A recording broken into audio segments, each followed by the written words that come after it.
We will see how we can check electricity bill and download it in WhatsApp. Save this number in your mobile and go to WhatsApp message.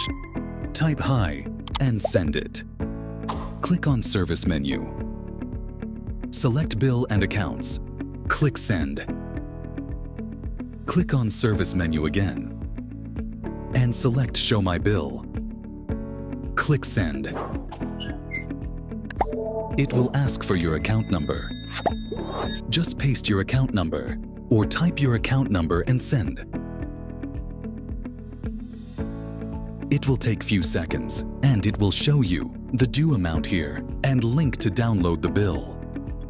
Let's click on the link. Change the language to English. Click I'm not a robot. Click Authenticate, then click to see bill.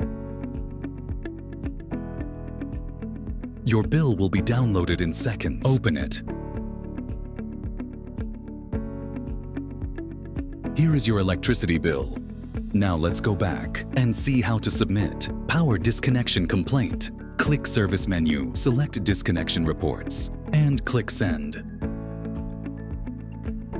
Again, click Service menu, select Service Type, and click Send.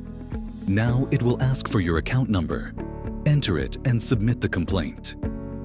If you like this video, please share this with friends and family. Follow me on Instagram and TikTok. Don't forget to subscribe on my YouTube channel.